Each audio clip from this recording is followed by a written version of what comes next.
Imagine this. After 15 years of pouring my life into work overseas, sending every dollar home so my family would never want again, I finally step off the plane believing I'm coming home to love. Instead, I find my only daughter on her knees, cleaning someone else's floors in the very house I bought for her future. How does a father's greatest gift become his child's prison? And who turned my sacrifice into her silent tears? If this story touches your soul, subscribe to this channel, because every day there's a new story that could be yours.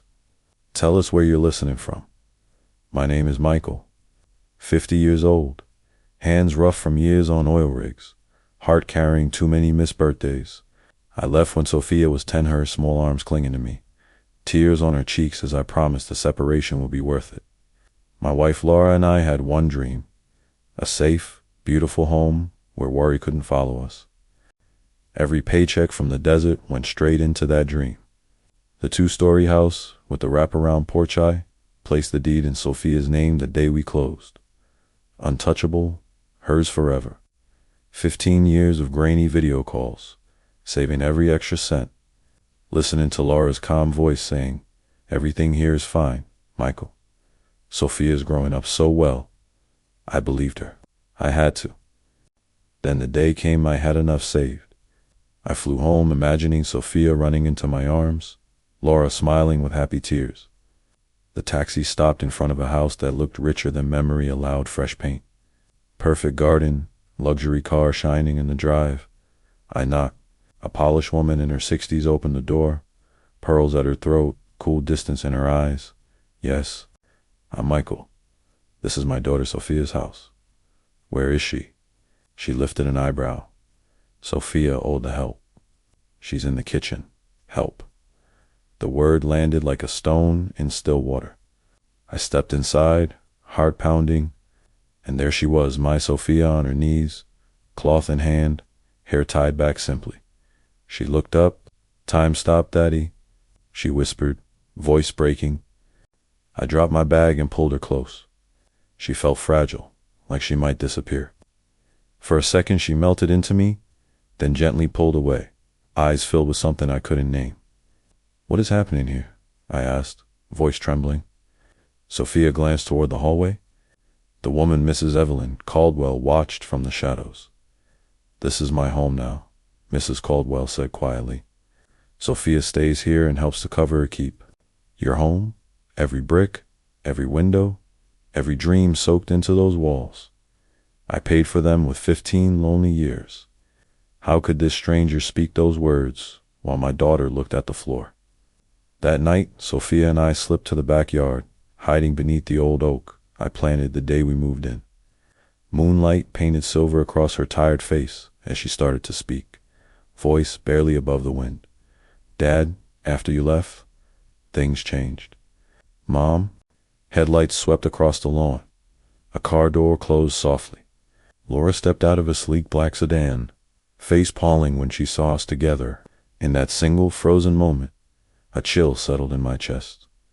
Whatever had happened inside these walls while I was gone, the woman I loved most might have been the one holding the key. What exactly did Laura do with the money I sent home? And why did Sophia look afraid to even say her mother's name? She stood beneath the porch light, Laura, my wife of 25 years, looking as if every secret had just been pulled into the open. The new coat, the perfect hair, the diamond earrings that caught the light, everything about her spoke of money I had never held. Sophia's hand tightened in mine, small and trembling. One glance at my daughter's face, and I understood. The truth we were about to face would hurt more than any distance ever had. "Michael, you're early?" Laura said, the smile not reaching her eyes. "Early? I had sent the flight details weeks ago." Sophia whispered, "Dad, please." "Not here. Not now." That whisper carried a lifetime of fear. I followed Laura inside what used to be our living room. Mrs. Evelyn Caldwell had already disappeared upstairs. The air smelled of lemon polish and something unfamiliar wealth that didn't belong to us. Every piece of furniture was new, expensive, cold. The family photos that once warmed the walls were gone, replaced by abstract paintings I didn't know. Laura poured herself wine with hands that weren't quite steady. You must be exhausted, she said. We'll talk tomorrow when you've rested. Tomorrow?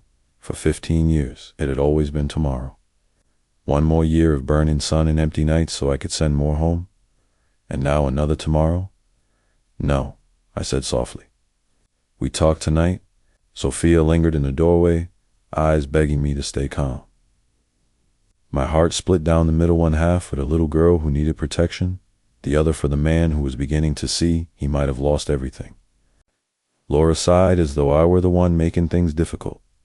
All right, sit.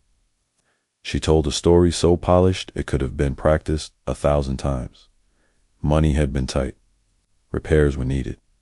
She had borrowed against the house to start a small design business with a friend. The business flourished. She paid everything back, she insisted. Mrs. Caldwell was simply a generous client who adored the house and rented it temporarily. Sophia, dear responsible Sophia, had chosen to help around the house to save for her future. Wasn't I proud? Every sentence felt rehearsed, every glance rehearsed, every breath. Sophia stared at the floor the entire time, fingers twisted together. When Laura finished, she reached to touch my arm. Welcome home, darling. I looked at the hand that once held mine through our darkest days, now perfectly manicured with money I had earned, and felt a cold distance open inside me. That night they placed me in a small guest room, impersonal as a hotel. I waited until the house grew quiet, then slipped downstairs. Sophia was in the kitchen, washing dishes that were already clean. She startled when she saw me. Daddy, you shouldn't be here.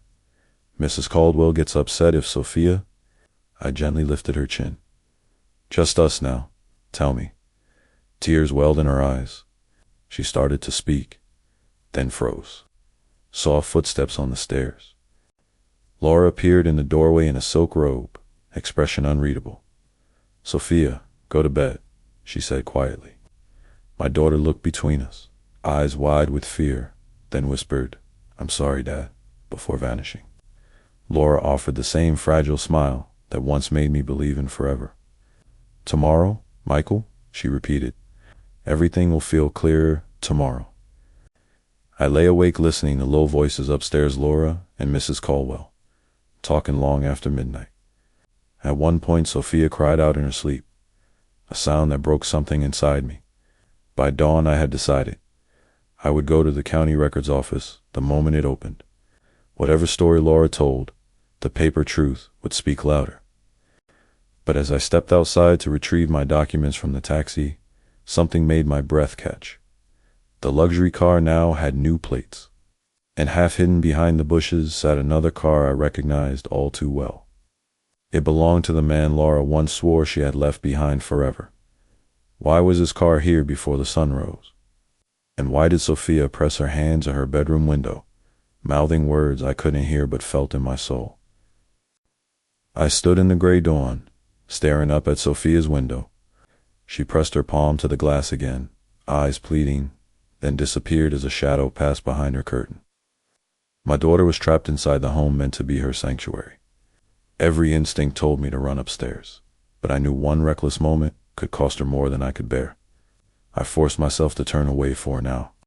By 8:05, I was at the county clerk's office, heart pounding as I requested the file for 1427 Willow Lane. The house was bought in 2011, deed in Sophia's name, me as trustee until she turned 25. I still carried the original papers folded in my wallet like a promise nothing could break. The clerk returned with a thin folder. I opened it, and the floor seemed to drop away. A quitclaim deed dated 2018. Sophia's signature shaky. Wrong transfer in ownership to Laura for love and affection. A mortgage in 2020, $680,000. Signed only by Laura. Final sale in 2022. Laura to Evelyn Caldwell for $1.2 million. I stared at the forgery of my daughter's name until tears blurred the ink. Sophia had been 19, away at the college I paid for, hundreds of miles from home. She had never seen these pages. Sir, are you all right? The clerk asked gently. I wasn't. Something inside me quietly shattered. I made copies with shaking hands, then went to our old bank. The manager, kind eyes remembering happier days, pulled 15 years of transfers. Over $1.4 million sent from my overseas account. Almost nothing after 2016 went into the house. Instead, the money flowed into L&E Interiors, LLC. Laura and Evelyn. Partners from the beginning. By noon, I sat in my rented car outside a quiet cafe, pieces sliding together like shards of a broken mirror. Laura hadn't just taken the house. She had taken my entire life, turned my sacrifice into her empire, and somehow silenced our daughter. My phone buzzed. Unknown number. Please come back. Mom says if you cause trouble, she'll send me somewhere. You'll never find me. I'm so scared. I drove faster than I should have. When I stepped inside, Laura was waiting in the foyer, arms folded, calm as winter. Mrs. Caldwell stood silently behind her. Sophia was nowhere. Where is she? My voice cracked. Sophia needed rest, Laura said softly. She gets overwhelmed. We thought a few days with a friend would help until everyone calms. A friend, the same friend whose car had been here at dawn. I stepped closer, voice low. I saw the deeds, Laura. I saw where the money went. This ends now. For one heartbeat her mask slipped, panic flickered, raw and real. Then Mrs. Caldwell spoke, voice smooth as glass. Mr. Thompson, you're exhausted and confused. Perhaps you should leave before we have to involve authorities for trespassing. Trespassing. In the home built with my sleepless nights. That's when I noticed Sophia's phone on the entry table. Screen cracked, one notification glowing. Recording saved to cloud, 11:47 p.m. last night. Laura saw me looking and reached for it. I was faster, I held it up. What don't you want me to hear? Her face drained of color. From upstairs came the soft but unmistakable sound of a door being locked from the inside. My daughter wasn't with a friend. She was locked in her own room. And slow, deliberate footsteps began descending the stairs. Someone else was in the house.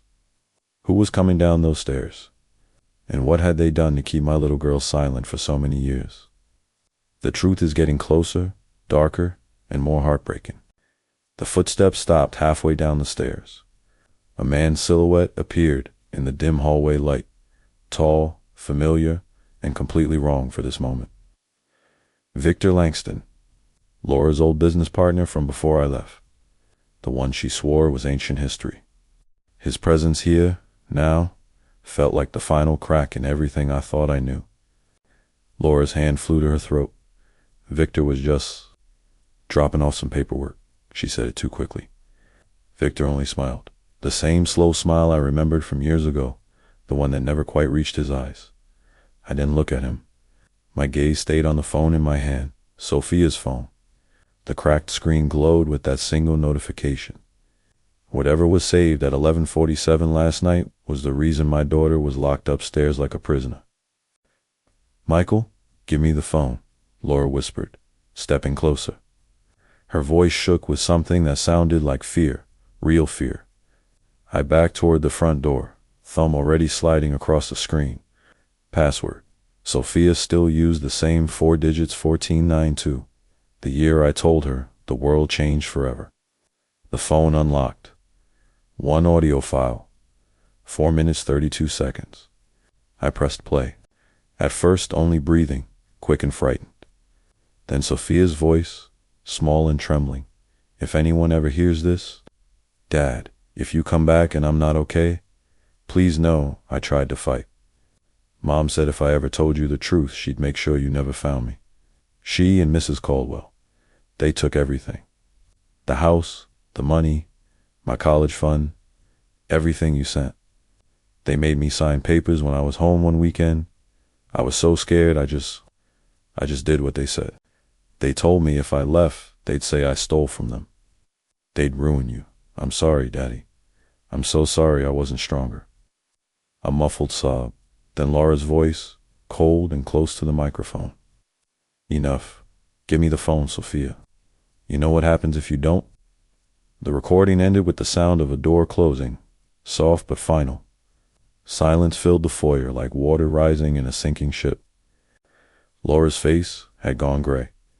Victor shifted his weight, eyes flicking to the stairs. Mrs. Caldwell remained perfectly still, watching me the way a cat watches a bird it has already decided to keep. I looked at the woman I had loved for 25 years and felt nothing but a vast, hollow ache. "You locked our daughter in a room," I said, barely above a whisper. "You used my money to build a life with them. And you punished her for it." Laura opened her mouth, closed it, opened it again. "You don't understand how hard it was here without you. I was alone in a desert for 15 years, sending every cent home so it wouldn't be hard." My voice cracked, but I didn't raise it. I didn't need to. The truth was doing the shouting now. Victor took one step forward. "Michael, let's all calm down. No one wants this to get complicated, complicated, complicated." That word again. The word people use when they've already decided someone else will pay the price. I looked up the stairs. "Sophia," I called gently. "Sweetheart, it's Daddy. It's safe now." For a long moment, nothing. Then the soft click of a lock turning. The door at the top of the stairs opened a crack. Sophia's pale face appeared, eyes red, hair tangled. She looked so young, so terribly young. "Daddy," she whispered, as if saying my name too loudly might make me disappear again. Laura moved toward the stairs. I stepped between them without thinking. "Don't," I said quietly. "Not one more step." Victor's hand went to his pocket. I didn't see what he reached for. I didn't need to. The threat hung in the air like smoke. Sophia started down the stairs, one slow step at a time, clutching the railing like it was the only solid thing left in her world. When she reached me, she collapsed into my arms, shaking so hard I felt it in my bones. Over her shoulder I saw Laura's tears, real ones this time, sliding down perfect makeup. "I never meant for it to go this far," she whispered. I got scared. And then it snowballed. Snowballed. 15 years of my life, my daughter's freedom, all reduced to a word. I held Sophia tighter. "It stops today," I told them all. But as we turned toward the door, Mrs. Caldwell finally spoke, voice smooth as silk. "Leave with her now, Mr. Thompson, and every document, every recording, every penny you think you have left, disappears forever. We have ways of making inconvenient stories vanish." Sophia went very still in my arms. I looked at the 3 people who had stolen my family and felt something cold and steady settle in my chest. They thought the story was theirs to end. "Leave with her now, Mr. Thompson, and every document, every recording, every penny you think you have left, disappears forever. We have ways of making inconvenient stories vanish." Sophia went very still in my arms. I looked at the 3 people who had stolen my family and felt something cold and steady settle in my chest. They thought the story was theirs to end. The walls are closing in, but the fight is just starting. Sophia's whisper cut through the tension like a fragile thread about to snap. "Dad, there's something in the attic you have to see before we leave." Her eyes darted upstairs, wide with a fear that had layers I hadn't yet uncovered. The 3 figures in the foyer, Laura, Victor, Mrs. Caldwell, stood frozen. Their faces a mix of calculation and quiet alarm. I held Sophia closer, feeling her heartbeat racing against mine. "What is it, sweetheart?" I asked softly, keeping my voice steady for her sake. She swallowed hard. "Proof. Real proof. But we have to go now, before they stop us." Mrs. Caldwell's lips thinned. "There's nothing up there but old boxers, Mr. Thompson. You're upsetting the girl unnecessarily. Upsetting. As if the past years hadn't been one long upset for my daughter." Victor shifted again, his hand still in his pocket. "Michael, let's talk this through downstairs. No need for drama." But Sophia was already tugging my sleeve toward the stairs, her small hand cold in mine. I followed, shielding her with my body as we passed them. Laura reached out as if to touch Sophia's arm, but my daughter flinched away, a silent rejection that hurt more than any words. We climbed the stairs slowly, each creak echoing like a warning. The attic door was at the end of the hall, a pulled-down ladder I'd installed myself years ago. Sophia reached for the cord, her fingers trembling. I helped her unfolding the steps with a soft groan of wood. Dust danced in a beam of light from below as we ascended.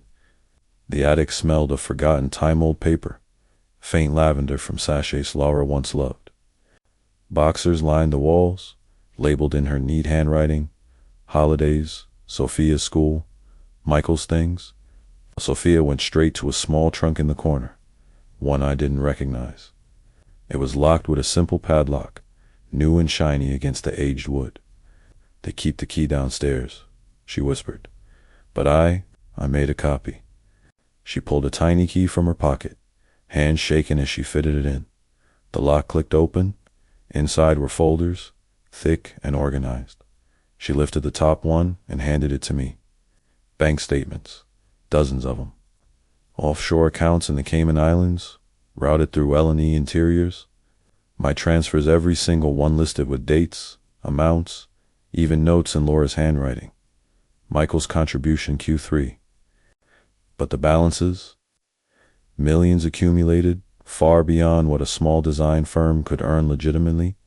Then photos, printed emails, Laura and Victor in luxurious settings, private jets, places I'd only seen in magazines. One image showed them signing papers with Mrs. Caldwell, all smiling like old friends sealing a deal, and at the bottom, a stack of letters. Sophia's handwriting, addressed to me, but never sent. "Dear Dad, today Mom said if I told you about the money, you'd lose everything and it would be my fault, ... Another, I miss you so much it hurts. Please come home soon." I felt tears burn my eyes, hot and unexpected. My daughter had been writing to me in secret, pouring out her heart into voids that never reached me. "This is how they did it," Sophia said, voice breaking. "They funneled your money into their company, bought properties, lived like kings while telling you we were struggling. When I found out and confronted Mom, that's when they started locking me in, saying I was unstable and needed help. They threatened to cut you off completely if I didn't play along." Unstable, the word twisted in my gut. Downstairs, voices rose, Laura arguing with Victor, Mrs. Caldwell's calm tones cutting through. Footsteps on the stairs. They were coming. "Grab what you can," I whispered. Sophia stuffed folders into a small bag she'd hidden up here. We descended quickly, but as my foot hit the hallway floor, Victor was there, blocking the path to the stairs. "Enough games," he said quietly, his presence filling the space. "Hand over the bag, Sophia." She pressed against me, shaking her head. I stepped forward, heart pounding but voice even. "Move aside, Victor. This ends now." He didn't budge. "You think you can just walk out with that? Those documents are ... complicated, legally binding in ways you don't understand." Laura appeared behind him, eyes pleading. "Michael, please, for Sophia's sake, we can fix this as a family." "Family, after everything?" Sophia squeezed my hand. "Dad, there's more. And the letters ... Mom wrote one to a lawyer about changing your will while you were away." My blood ran cold. A will? I'd never signed anything new. Victor glanced at Laura, a flicker of unease crossing his face for the first time. As we stood in that tense hallway standoff, a car pulled up, outside lights flashing blue and red through the window. Police? Who called them? And why did Mrs. Caldwell suddenly look like she had been expecting this all along? The noose tightens, but whose side are the authorities on? Blue and red lights painted the hallway walls like slow-moving ghosts. Two officers stepped onto the porch, their silhouettes calm but official. My first thought was relief. Someone must have heard Sophia's cries. Someone had finally come to help. Then I saw Mrs. Caldwell's face. Not fear, not surprise, only the faintest curve of satisfaction at the corner of her mouth. Laura's hand flew to her cheek. "Oh, thank goodness," she breathed, loud enough for the officers to hear. "We didn't know what he might do. He's been away so long. He's confused, angry, confused, angry. The words landed like practiced lines. Victor moved aside as the front door opened wider. The older officer, badge reading SGT, Ramirez, looked from me to Sophia clinging to my side, then to the bag of documents pressed against her chest. "Evening, folks," he said evenly. "We received a welfare check call about a possible domestic disturbance." "Ma'am?" He nodded toward Mrs. Caldwell. "You, the homeowner?" "Yes, officer," Mrs. Caldwell answered smoothly, stepping forward. "This is my residence. Mr. Thompson arrived unannounced earlier today. He's been upset. His daughter lives here with my permission, but he seems to believe he has some claim. Lives here with permission." My fingers tightened around Sophia's shoulder. Sophia's voice came out small but clear. "This is my house. My dad bought it for me. They took it." Ramirez's partner, a younger woman, glanced at the trembling girl, then at me.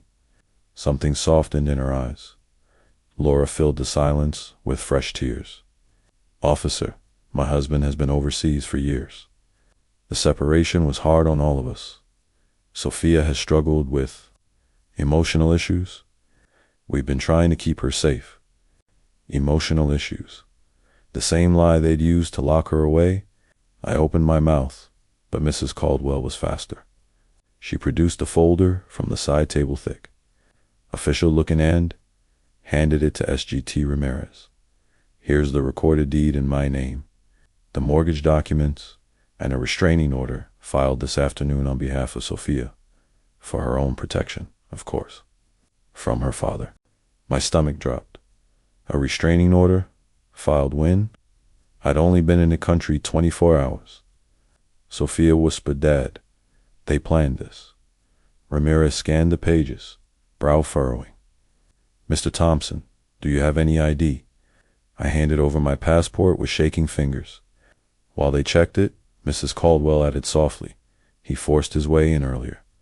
We were afraid to call sooner." The younger officer knelt slightly to Sophia's level. "Sweetheart, are you okay? Do you feel safe right now?" Sophia looked up at me, eyes shining with tears she refused to let fall. "The safest I've felt in years," she said, voice trembling but strong. A long silence stretched. Ramirez handed back my passport. "Sir, these documents appear legal on the surface, but something feels off. We're not leaving until we sort this out."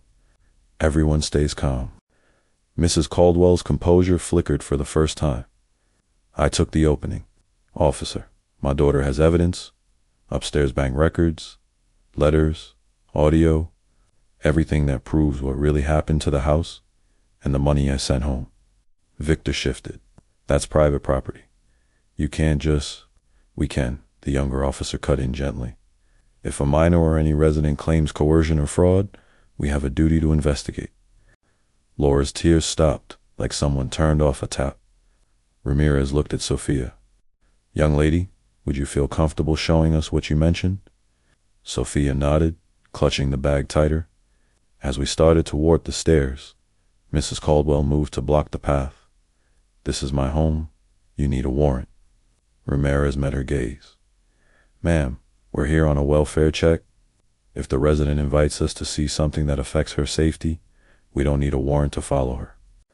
For the first time, Evelyn Caldwell looked cornered. We climbed the stairs together, Sophia, the two officers, and me. Behind us, Laura's breathing grew shallow and fast. Victor stayed at the bottom, hands in his pockets, watching. At the attic ladder, Sophia paused and looked back down. "Mom," she said quietly, "tell him about the second set of books in your office, safe. The ones that show where Dad's money really went." Laura's face crumpled not with guilt, but with something colder.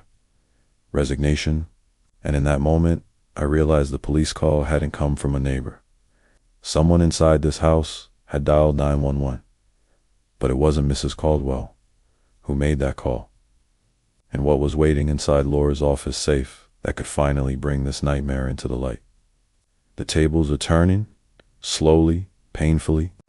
We stood in Laura's home office, once our bedroom, now a sleek space of glass desks and designer chairs.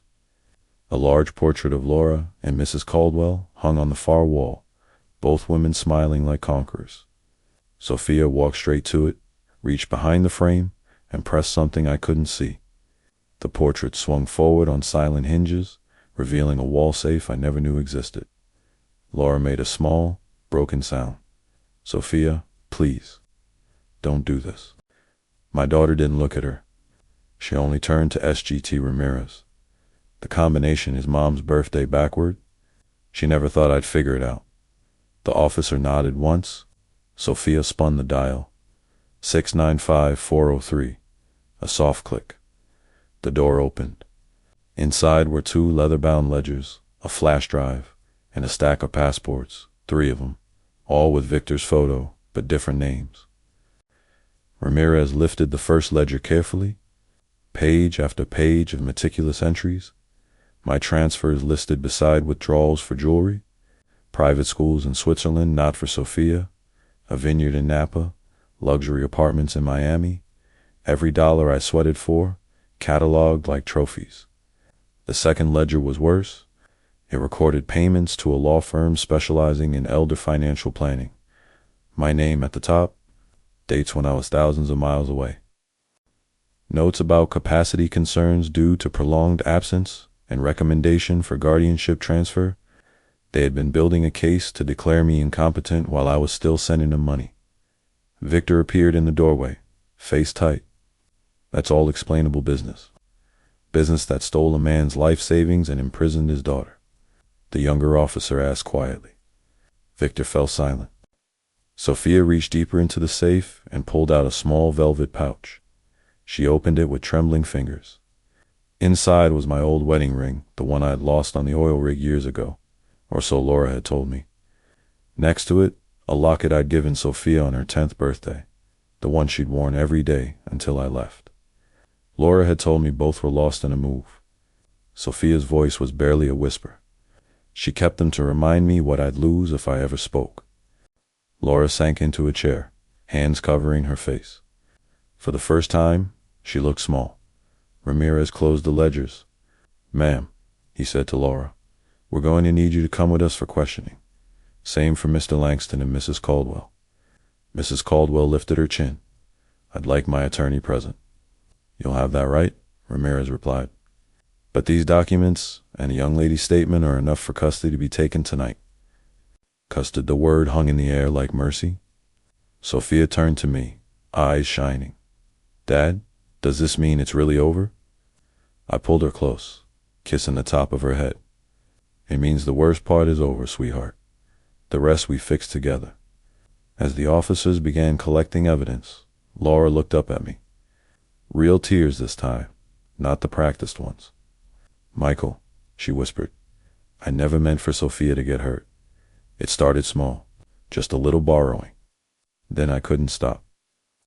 I looked at the woman I'd once loved more than life and felt only sadness, deep, heavy, final. "You stopped being my wife the day you chose money over our daughter." Victor tried to slip past a younger officer. She gently blocked him.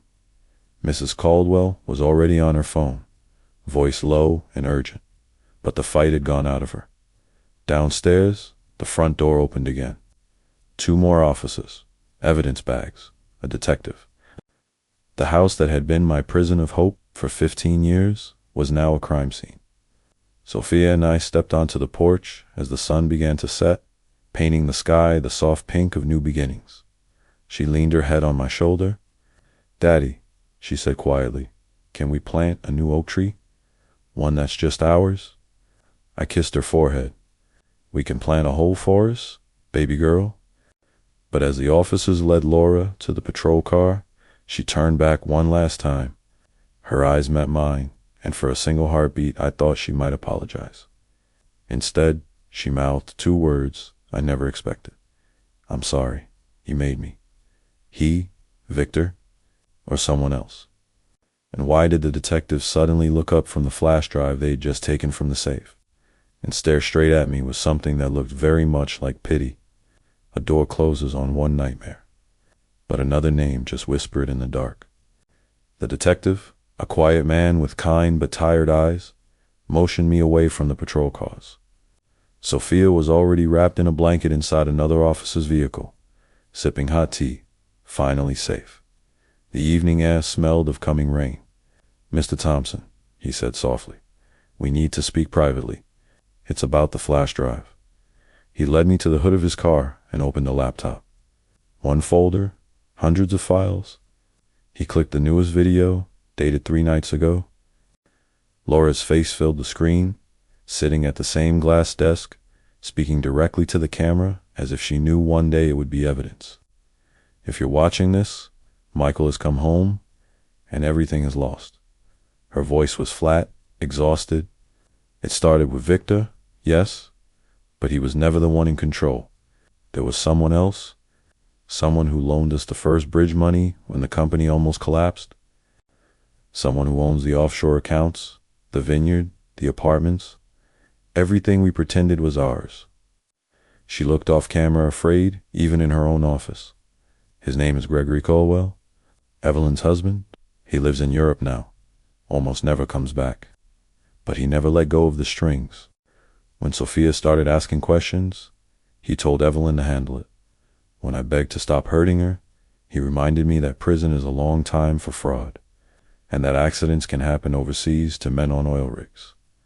My knees nearly gave way. Gregory Caldwell? I'd heard the name in passing years ago, a silent investor, a ghost. Laura had always said he was harmless, distant. The detective closed the laptop gently. "We've been watching Gregory Caldwell for 18 months, international fraud, money laundering. Your transfers were the perfect river to hide dirty money in. As long as the cash kept flowing from you, no one looked too closely. When you stopped sending large amounts, they tightened the leash on your daughter to keep you scared and quiet if you ever returned." I stared at the house, now wrapped in yellow tape. So this whole nightmare was about hiding someone else's crimes and protecting his wife's reputation, the detective added. "Evelyn Caldwell is the public face. Gregory is the shadow. But we needed proof he was still directing things from abroad. That flash drive is emails, recorded calls, even wire instructions signed with his digital key." Sophia's voice came from behind me, small but steady. "Dad, there's one more thing." She held out a tiny memory card she'd kept hidden in her sock. "I copied the worst call 2 weeks ago. Mrs. Caldwell thought I was asleep.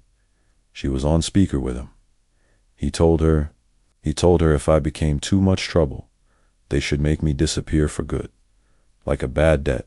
The detective took the card like it was made of glass. Rain began to fall, soft and cleansing. I pulled Sophia into my arms, shielding her from it, from everything. "They can't hurt us anymore," I whispered into her hair. But the detective's face stayed serious. "Actually, sir, Gregory Caldwell's private jet filed a flight plan from Geneva this morning. Destination: here. ETA for hours. For hours. The man who had treated my daughter like a pawn, who had turned my sacrifice into his fortune, was coming to tie up loose ends." The detective met my eyes.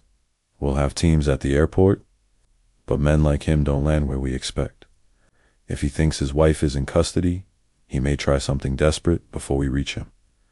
Sophia looked up at me, raindrops on her lashes. "Dad, what if he doesn't come alone?" Lightning flickered across the sky, and for the first time in 15 years, I wasn't the one far away and powerless. This time, I was right here, and I was ready. What would a man like Gregory Caldwell do when he realized the game was finally over? And why did the detective just answer his radio with the words, "He's not coming to the main airport, he's landing on a private strip 20 miles from here. Tonight, the final shadow is almost here." The detective's radio crackled again. "Private strip off County Road 17. 2 vehicles already waiting.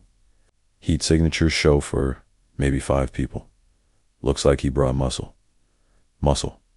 The word settled cold in my stomach, but it didn't paralyze me anymore. I looked at Sophia, safe now, between 2 kind officers, blanket around her shoulders, eyes wide but unafraid for the first time in years. "Take her to the station," I told the detective. I'm coming with you. He started to protest something about civilian safety, but I cut him off gently. That man used my daughter as collateral for 6 years. I'm not hiding in a waiting room while you finish this. Something in my voice made him nod once. Ride with me. But you stay in the vehicle, unless I say otherwise. 20 minutes later, we were racing through dark country roads, rain lashing the windshield. Sophia texted from the protected car behind us. I love you, Dad. Be careful. I finally have you back. I'm not losing you again. I typed back with one thumb. You will never lose me again. Promise. The private airstrip appeared like a scar in the fields, one long strip of lights, a metal hangar, 2 black SUVs, idling, a small jet circled overhead, wings blinking red and white. It touched down smooth as a lie. The detective killed the headlights. 4 unmarked cars fanned out silently, forming a loose ring. No sirens, no warnings, just the rain and the low growl of engines. The jet door opened. A tall man in a dark overcoat stepped down the stairs slowly, silver hair catching the floodlights. Gregory Caldwell. Even from a distance, he carried the posture of someone who had never heard the word no. He spoke to the men waiting for him, quick, sharp gestures. One of them pointed toward the road, toward us. The detective's hand went to his radio. Hold positions. Let him come to us. But Gregory didn't move toward the SUVs. Instead, he reached into his coat and pulled out a phone. He dialed. 30 seconds later, the detective's own phone buzzed on the dashboard. Unknown number. He put it on speaker. Detective Harris. Gregory's voice was cultured, calm, almost amused. I believe we have a mutual problem. I'm told you have my wife in custody. That's inconvenient. Harris kept his voice flat. It's over, Caldwell. We have everything: ledgers, recordings, the flash drive. Surrender now, and it goes easier. A soft laugh. Easier for whom? I'm offering you a choice. Walk away tonight. The girl and her father disappear quietly to a new life, new names, new country, more money than they've ever seen. Or, he let the silence stretch. Or what? Harris asked. Or the next call I make is to certain contacts in the Middle East. Men who still remember a certain oil worker with debts he never actually paid. Accidents on rigs are tragic, but common. One phone call, and Michael Thompson never makes it home to his daughter, ever again. My blood turned to ice. Sophia's face flashed in my mind, her smile the day I left, her tears today. Every year I'd stayed away to keep her safe, and this man had turned even that into a weapon. Harris looked at me. I shook my head once. No deal. Gregory sighed through the speaker. I was afraid you'd choose sentiment. Very well. He ended the call. For 3 heartbeats, nothing happened. Then every light on the airstrip went dark at once. Complete blackout. Harris cursed under his breath and hit the radio. Night vision. Now. Engines roared to life from the hangar to more SUVs. Tearing across the field, headlights off, moving fast. Gunfire cracked in the distance, short, controlled bursts. Not at us, at the plane's tires. Someone was making sure Gregory couldn't simply leave. Harris floored it, tires spit in mud. Floodlights from our vehicles snapped on, catching Gregory mid-stride, heading not for the SUVs, but for a small helicopter tucked behind the hangar. He was going to run. Harris shouted orders. Officers leaped from cars, forming a human wall. I was out of the vehicle before I could think. Rain soaking me, boots sliding in mud. Something primal had taken over the father who had missed every birthday, every heartbreak, every hug. I wasn't letting this man vanish into the night. Gregory saw me coming. For the first time, his mask slipped surprise, then recognition, then something darker. He raised one hand. The helicopter rotor began to turn. 20 yards away, 15. And then a single figure stepped out of the darkness between us, arms raised, voice cutting through the rain like a blade. Gregory Caldwell. It was Evelyn Caldwell herself. escorted by 2 federal agents who had arrived silently from the opposite direction. Her wrists were cuffed, hair wet and wild, but her voice carried every ounce of the steel I'd seen the first night. "It's over," she shouted. "I gave them everything. Every account, every name, even yours." Gregory froze. The rotor slowed, and in that moment, under the pouring sky, the man who had pulled every string for 15 years finally understood the strings had been cut by the one person he thought would never betray him, his own wife. What made Evelyn turn on him at the last second? And why did she look straight at me and mouth the words, "I'm sorry," as federal agents moved in to take Gregory away forever? The puppet master falls. The helicopter rotor spun down to silence. Gregory Caldwell stood motionless in the pouring rain, water streaming off his silver hair, while federal agents closed in from every side. Evelyn was only 10 feet from him now, flanked by 2 marshals, rain plastering her expensive coat to her shoulders. The woman who had once looked at me like I was dirt beneath her shoe now looked broken, small, almost human. Gregory's voice cut through the storm, low and venomous. "Evelyn, what have you done?" She lifted her chin, tears mixing with the rain on her face. "What I should have done the day you told me to lock a 19-year-old girl in her bedroom so the money would keep coming." One of the agents reached for Gregory's arm. He jerked away, eyes locked on his wife. "You think this saves you? They'll bury you with me?" "Maybe," Evelyn answered, voice trembling but steady. "But Sophia sleeps free tonight, and that's worth everything." I couldn't stay back any longer. I walked forward until I stood between them, soaked to the bone, heart pounding with 15 years of rage and grief. "You used my daughter as collateral," I said to Gregory, quietly enough that only he could hear.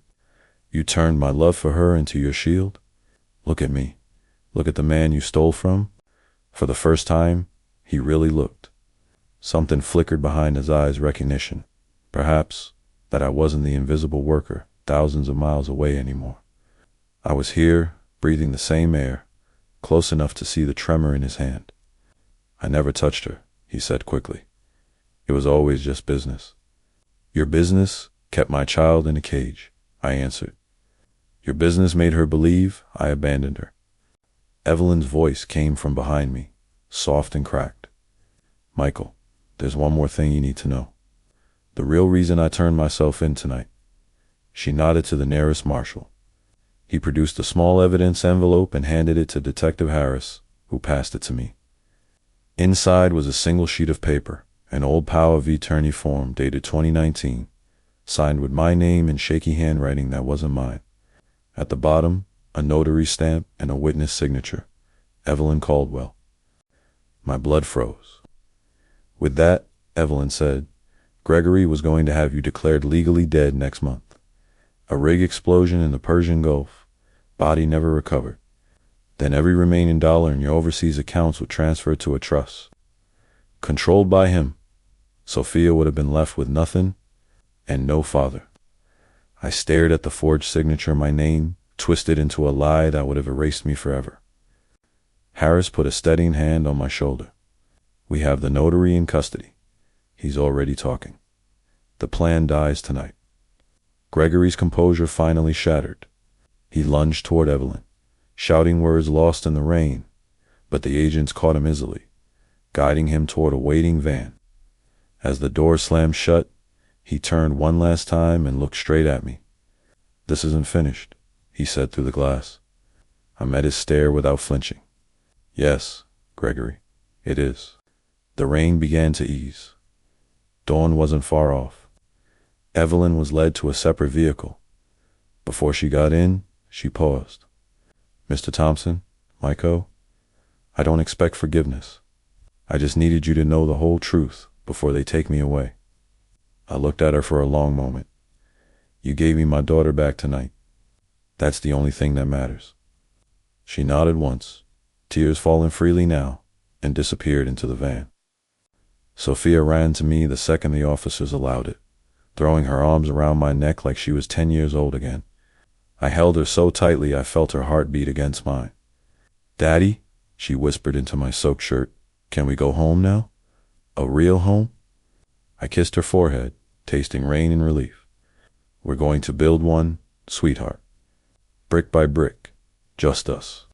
As the sun rose, pale and gold over the wet fields, the convoy pulled away. Gregory, Ebeline, Victor Luda, all of them finally gone from our lives.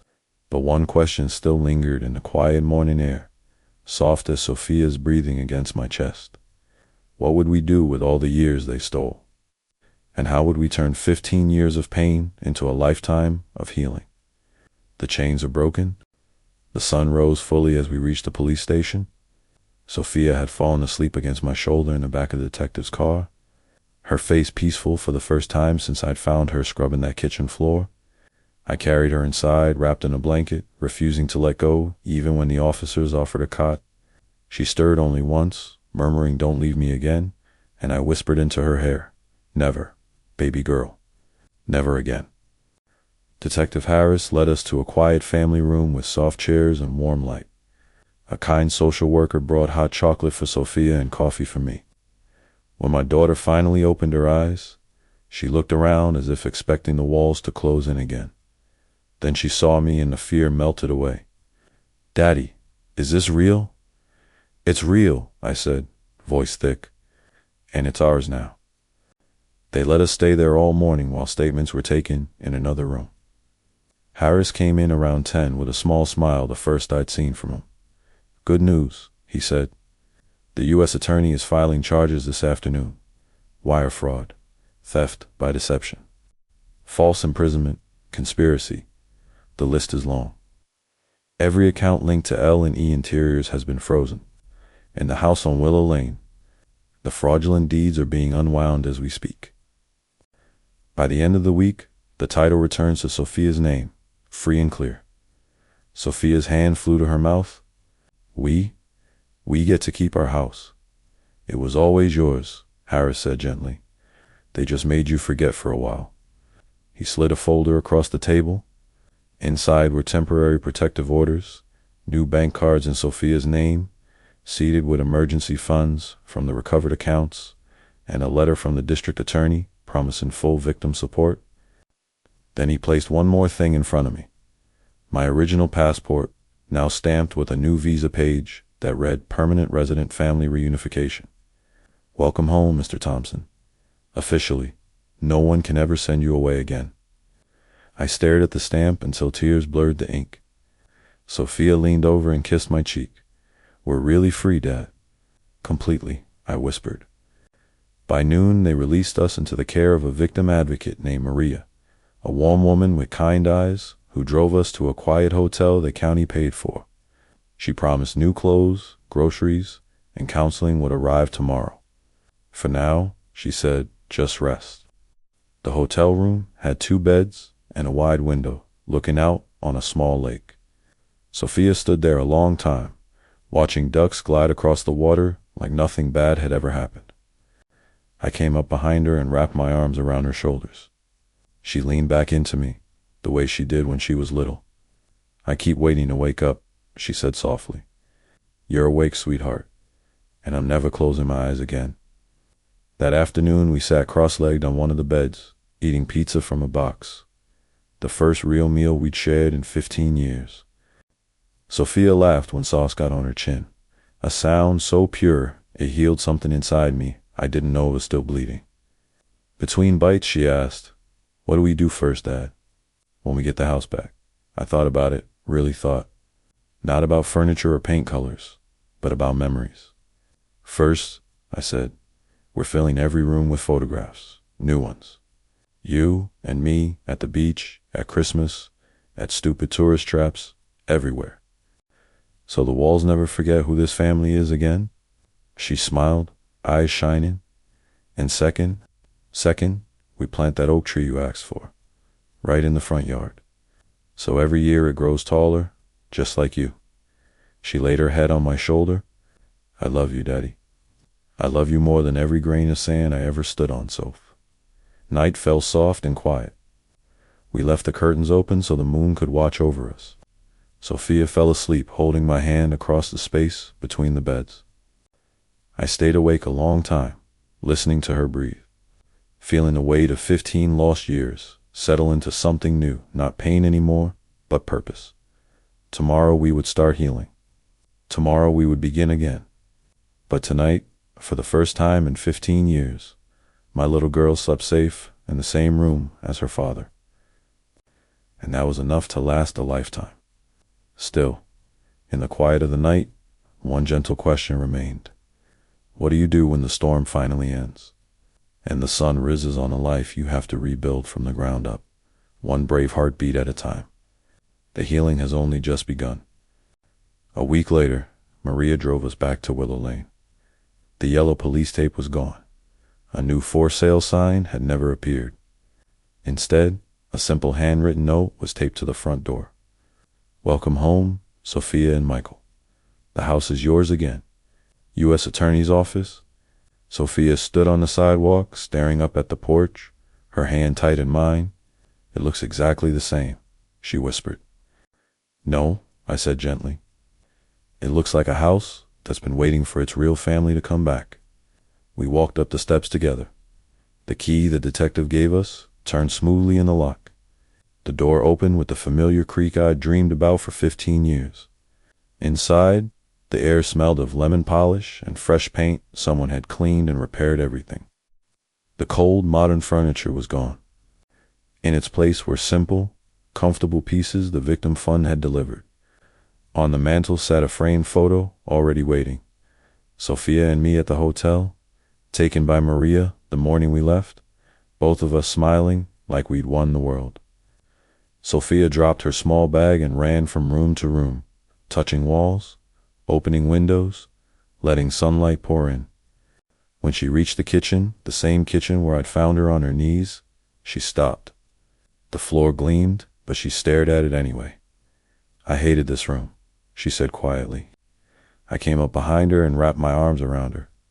Then we'll meet at the heart of the house again. New table, your favorite color on the walls, music playing while we cook terrible pancakes. We'll fill it with so much laughter the past won't fit anymore. She turned and buried her face in my chest. Promise, promise. That afternoon, a nursery truck pulled up. Inside were 2 small oak saplings and a plaque that read, planted in 2025 by Sophia and Michael Thompson, because some things are worth starting over. We dug the holes together, her hands, my hands, side by side in the dirt.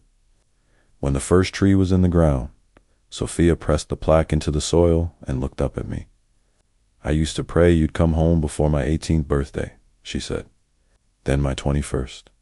Then I stopped counting birthdays, but you came anyway. I never stopped coming, Soph. I just had to fight harder than I knew. She smiled, the first full, unafraid smile I'd seen since I returned. That night, we ordered Chinese food and ate on the living room floor because the table hadn't arrived yet.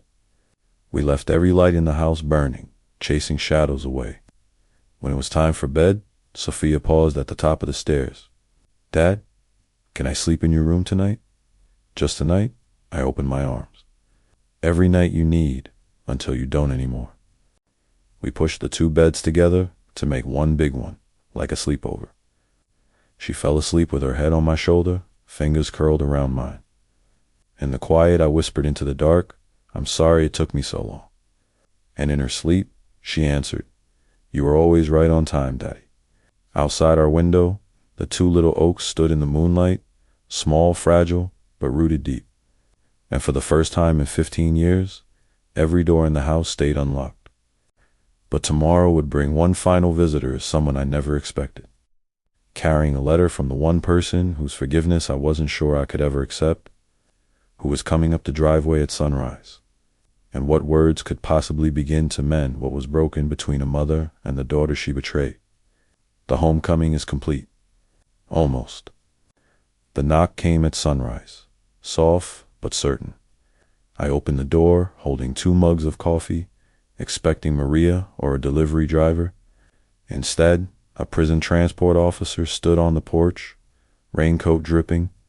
Behind him, in the backseat of an unmarked van, sat Laura. Orange jumpsuit, hair pulled back simply, face bare of makeup, for the first time in years. The officer spoke quietly. Mrs. Thompson asked for 15 minutes. Supervised. No contact. She has something for Sophia.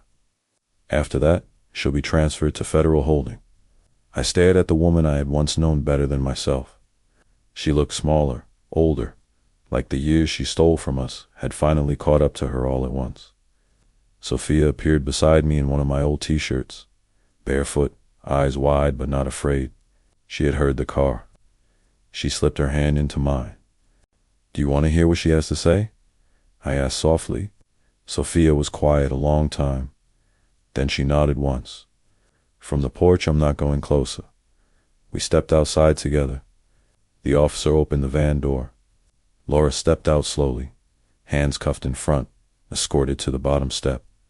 10 feet of wet morning air separated us, an ocean and a lifetime. She looked up at Sophia, eyes already red. "Baby." "Don't call me that," Sophia said, voice steady. "You lost the right." Laura flinched as if struck, but nodded. "You're right. I lost everything that mattered." She held out a thick envelope with trembling fingers. The officer took it, checked it, then passed it to me. Inside were hundreds of pages, handwritten letters, one for every month I was away. The earliest dated 2010, the latest just 3 days ago. On top was a single sheet addressed to Sophia. "My sweet girl, I will never ask you to forgive me. I don't deserve it. What I did to you, locking you away, lying to your father, choosing money over your heart is the greatest failure of my life. I told myself it was temporary. I told myself you'd understand one day. I was wrong about everything. The truth is, I was terrified of being poor again, of being ordinary, of losing the life I thought I needed. And in chasing that life, I lost the only life that ever mattered, the one with you and your dad. Every letter in this stack was written to you on the nights I couldn't sleep. I never mailed them because I was too much of a coward to face what I'd become. Now I'm giving them all to you. Read them, burn them, tear them up. Whatever you need, they belong to you. I have agreed to testify against Gregory Caldwell and the others. In exchange, they'll keep me far away in another state, another name someday. I will never come near you again unless you ask me to. And if that day never comes, I will understand. The only thing I want you to know is this. Your father never stopped loving you, and I never stopped loving you either. I just stopped acting like it. I am so sorry, Sophia. I will be sorry every day for the rest of my life. Mom." Sophia read it slowly, tears falling onto the page. When she finished, she folded the letter carefully and looked at Laura Rui looked for the first time. "I needed you to choose me," Sophia said, voice cracking but clear. "Every day you didn't, I thought it was because I wasn't enough." Laura dropped to her knees on the wet concrete, sobbing. "You were always enough. I was the one who wasn't." The officer touched Laura's shoulder. Time was up. She stood, legs shaking. Sophia took one step forward, then another. I held my breath. She stopped at the edge of the porch and spoke so softly the officer had to lean in. "Goodbye, Laura." "Not Mom. Laura." Then she turned, walked straight into my arms, and buried her face in my chest. Laura's knees buckled. The officer caught her gently and guided her back to the van. As the door closed, she pressed her palm to the window. Sophia didn't look up. The van pulled away. Sophia stood trembling in my arms for a long time. When she finally spoke, her voice was steady. I think I needed to see her one last time, to know I'm really free. "You are?" I whispered. "We both are." She looked down at the thick envelope in her hands, then walked to the fire pit we'd built yesterday. Without a word, she placed the entire stack inside, struck a match, and watched 15 years of unsent apologies turn to ash and smoke. The morning sun broke through the clouds, warm on our faces. And in that quiet moment, with the oaks standing guard and the past finally burning away, my daughter looked up at me and smiled, small, real, and full of tomorrow. "Dad," she said, "let's make breakfast. Just us." But one final surprise was waiting on the kitchen table when we walked inside. A single white envelope with no return address, postmarked from Switzerland, and inside, a note in handwriting I didn't recognize, yet somehow knew would change everything again. Some doors close forever, others open when you least expect. We found it propped against a small vase of wildflowers that hadn't been there when we left the kitchen last night. Plain white envelope, expensive paper, my name typed neatly on the front. Postmark, Geneva, no return address. Sophia's hand tightened in mine. Dad, that's where Gregory was before the airstrip. I felt the same chill. We sat at the table, our table now, and I opened it with the butter knife like it might bite. Inside was a single photograph and a short letter on heavy cream stationery. The photograph made my breath stop. It was me, 10 years younger, asleep in a rig bunk, mouth open, exhausted after a double shift. Someone had stood over me in the dark and taken it. On the back, written in black ink, he always slept so deeply after wiring the money. The letter was typed, unsigned, but the voice was unmistakable. Mr. Thompson, by now you believe the story is over. It is not. People who truly moved the money never sat in your living room. Gregory Caldwell was a useful mask. Evelyn was a willing face. Your wife was a convenient fool. The real owners prefer to stay invisible. They do not forgive loose ends. You and your daughter have become loose ends. Enjoy the house. Plant your trees. Smile for the cameras you don't see. We will be watching.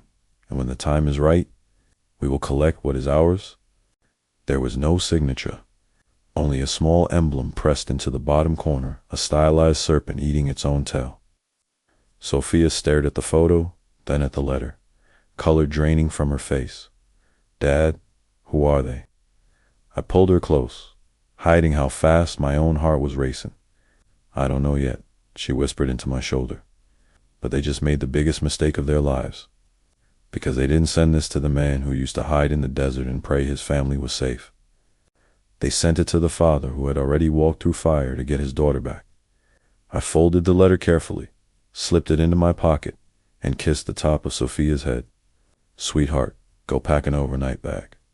We're taking a little trip. Where? She asked, eyes wide but trusting. To see Detective Harris. And then we're going to find every single person who ever touched $1 I sent you. She looked up at me, and for the first time since I came home, the fear in her eyes was mixed with something stronger. Determination. Dad, are we hunting them now?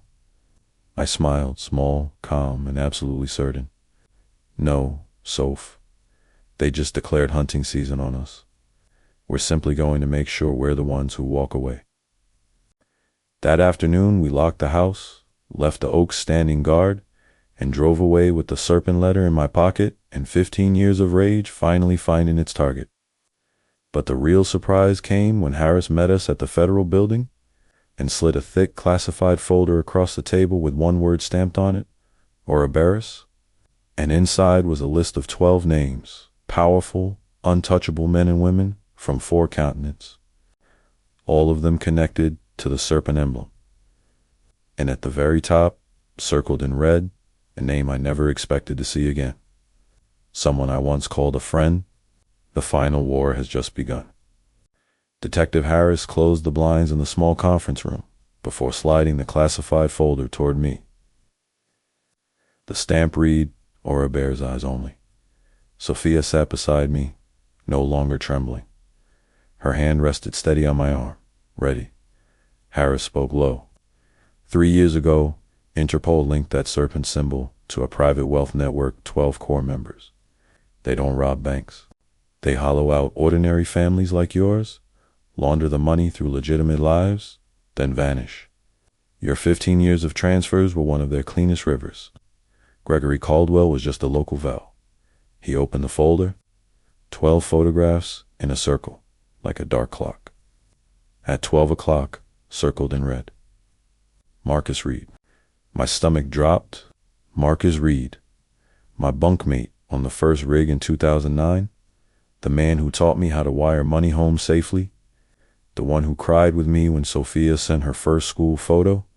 The same man who, every year on my birthday, sent a text. Stay safe, brother. Family first. Harris watched my face. You know him? He was my friend, I whispered. Sophia's grip tightened. He hugged me goodbye. The day you left, Dad. Told me to be brave for you. Harris turned the page. Bank records. Marcus's personal account received a 3% finder's fee on every transfer I ever sent, over $42,000 a year, for 15 years. Photos followed. Marcus on yachts, Marcus shaking hands with Gregory in Geneva, Marcus standing behind Laura at a charity gala, smiling like a proud uncle. I felt the room tilt. He picked me, I said, voice hollow. He knew I had a young daughter, a wife who wanted security. He chose us. Harris nodded. Reed recruits the workers, men with families far away, honest men who will send every cent home.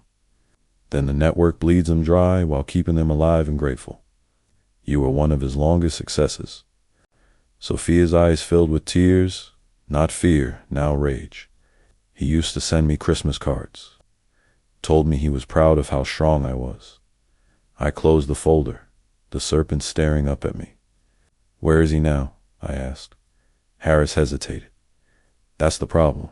After Caldwell's arrest, Reed disappeared. Private jet out of Dubai 2 days ago? Last ping? A burner phone in Thailand? But Interpol says, when the circle feels threatened, the 12 gather in person one time only to vote on who gets silence forever. He let that settle. They're meeting in 72 hours. Location classified, but we have a narrow window. If we can take Reed alive, he'll trade the others to save himself. Sophia looked at me, eyes fierce. We're going, aren't we? I took her hand. You're staying safe with Maria? No, she said, voice steady as steel. They used my childhood as collateral. I'm not hiding anymore. Harris started to protest. I raised a hand. She's 25. The house is in her name. The money was sent for her future. This ends with both of us. He studied us for a long moment, then exhaled. There's a task force jet leaving tonight. Destination redacted until we're airborne. You'll be deputized as civilian consultants, no weapons, no direct action. But you'll be there when Reed sees the family he betrayed walk in together. Sophia squeezed my fingers. He'll see I'm not the scared little girl he helped lock away. I looked at the serpent emblem one last time, then closed the folder. Tell the pilot we'll be ready. That night we boarded a dark-windowed plane with 6 federal agents who never told us their real names. Sophia fell asleep against my shoulder somewhere over the Pacific, the same way she did on our first night of freedom. I stayed awake, watching clouds slide past the window, feeling 15 years of quiet shame turn into something clean and sharp. Marcus Reed thought he was hunting loose ends. He forgot the loose ends were a father and daughter who had nothing left to lose and everything to protect.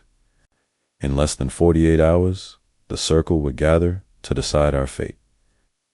They had no idea we were already on our way to crash their meeting and burn the serpent to the ground. But when the plane began its descent, Harris handed me one final photograph taken from satellite 12 chairs around a glass table on a private island. 11 were filled. The 12th chair, my chair, was waiting. And carved into its back, a fresh serpent eating its tail. The end game has arrived. The island appeared at dawn like a green jewel dropped in endless blue. No name on any map. A single airstrip, one glass sand steel villa perched on the cliff, and 12 flags snapping in the wind, one for each member of Ouroboros. We landed hard and fast, engines reversed before the plane even stopped rolling. Harris's voice was calm but urgent. Remember, no contact until my signal. You two are the surprise they never planned for. Sophia and I were dressed like staff, simple gray uniforms, hair tucked under caps. The agents carried catering crates that definitely did not contain food. A golf cart took us up the winding path. Palm trees hid security cameras, but Harris had already killed the feet. The villa doors stood open. Inside, low voices and the clink of crystal. We entered through the service corridor. My heart pounded so loud I was sure they'd hear it. Then we stepped into the great room. 11 people turned at once. Powerful, elegant, untouchable until this moment. And at the head of the table, Marcus Reed, smiling like he'd been expecting company. "Michael," he said warmly, standing. "Sophia, look how you've grown." Sophia's hand found mine under the tray I carried. She didn't flinch. Marcus spread his arms. "Come, your seats are waiting." 2 empty chairs at the far end. Place cards. Michael Thompson. Sophia Thompson. He knew we were coming. Harris's voice crackled softly in my earpiece. "Hold. We're 30 seconds out." Marcus continued, almost gentle. "You were never meant to suffer. Just to provide, like a good father should. But you became sentimental. That made you dangerous." One of the 11, an older woman with diamonds at her throat, laughed softly. "Sentimental people always think love is stronger than money. They learn." Sophia stepped forward, voice clear as glass. "We're here to teach you something new." Marcus's smile faltered for the first time. From every doorway, agents poured in, weapons raised, vests marked in bold letters. "Federal Task Force," hands where we can see them. Chaos tried to erupt, but these people were too practiced. No one ran. They simply raised manicured hands, calm as Sunday brunch. Marcus alone stayed seated. He looked at me across the long table, eyes almost sad. "You think this ends with us?" he asked quietly. "There are always 12. When one falls, another is chosen. The serpent eats its tail and is reborn." Harris cuffed him personally. As the metal clicked shut, Marcus leaned close to me. "I watched Sophia blow out candles on cakes I paid for," he whispered. "I held your wife when she cried because you were gone. I was family to you long before you ever knew." I looked him in the eye. "Family doesn't sell children." Sophia walked the length of the table until she stood in front of him. She placed something small on the glass, in front of Marcus, the Christmas card he'd sent her when she was 16. On the back, in her young handwriting, "Thank you, Uncle Marcus, for helping Daddy take care of me." She had kept it all these years. Now she tore it in half and let the pieces flutter down like snow. "Goodbye, Uncle Marcus," she said. Agents began leading him out one by one. The woman with diamonds looked back once, eyes promising retribution that would never come. Marcus was last. At the door he paused. "The circle is eternal," he said again. Sophia answered before I could. "Not anymore." Outside, the sun was fully up. Helicopters thundered overhead, news crews, finally allowed in now that the arrests were secure. The flags of Ouroboros were being cut down. Harris shook my hand, then Sophia's. "Every account is frozen worldwide. Every name on that list is finished. You just helped close the biggest private laundering ring in 30 years. Sophia looked out at the ocean, wind lifting her hair. "It doesn't feel like the end," she said softly. I put my arm around her. "Because it's not the end. It's the first day we get to decide what comes next." As we boarded the helicopter to take us home, Sophia leaned out the open door and waved once at the villa shrinking below us. 12 empty chairs around a glass table. The serpent was finally broken. One small detail waited for us when we landed, something tucked into my pocket by an agent with a knowing smile. A single playing card. The ace of spades. On the back, written in Marcus's handwriting. "See you on the other side, brother." One circle closes. We buried the ace of spades under the first oak tree the day we planted it. Sophia pressed the dirt down with her bare hands and whispered, "No more circles, only roots." 3 years later, that tree is taller than both of us. The world moved on quickly after the island. Headlines screamed for a week. Ouroboros falls. Fathers and daughters bring down global crime ring, then faded. The money that could be traced back to us, cleaned, taxed, and returned paid for the house. For Sophia's university, for a small foundation we started in her name, the Second Oak Fund. It helps families rebuild when someone comes home after being gone too long. Marcus Reed and the others disappeared into federal custody.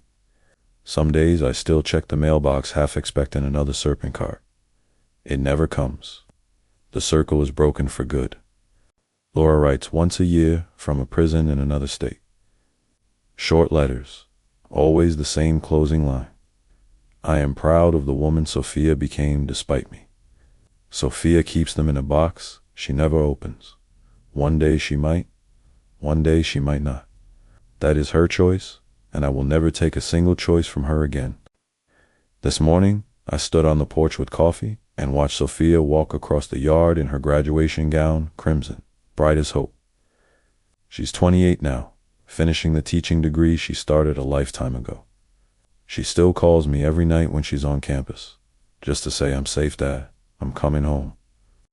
She stopped at the 2 oak trees, now strong and leafy, and laid a small bouquet of wildflowers at their base. Then she looked up at me and smiled the smile that saved my life. "Daddy, come here." I walked down the steps. She took my hand the way she did when she was 10. "Remember the day you promised we'd plant a whole forest?" she asked. I remember. She pointed past our fence to the empty lot next door sold last month to the foundation. Tiny saplings were already marked out in neat rows. 50 trees, she said. One for every year you were gone or I was lost. When they're grown, this whole street will be a forest. And every kid who walks under them will know they're never alone. I couldn't speak. She hugged me hard. "Thank you for coming home," she whispered into my shoulder. Same words she says every single day. "Thank you for waiting," I answered, same as always. The sun climbed higher. Somewhere down the block, children laughed. Our house stood behind us, lights on, doors unlocked, photographs on every wall. Sophia pulled back, eyes shining. "Race you to the kitchen," she said. "Loser makes pancakes." She took off running. I let her win by half a step, like I always do. And as I followed my daughter, my miracle, my redemption, my entire world into the house that love finally reclaimed, I understood the real ending of our story. It wasn't the arrests. It wasn't the money returned or the villains gone. The real ending is this. Every morning when I wake up, Sophia is in the next room. Every evening when the sun sets, she comes home to me. 15 years was stolen, but we have been given 50 more, maybe 60, maybe 70. And we will live every single day of them out loud, in the light, under our oaks. Because some families are broken by distance and greed. Ours was forged stronger in the fire, and now, finally, we are home. Like the video, turn on notifications, subscribe to the channel. Your support helps us bring even more powerful stories to life. Thanks for watching. And remember, every betrayal writes a story. Every story deserves justice.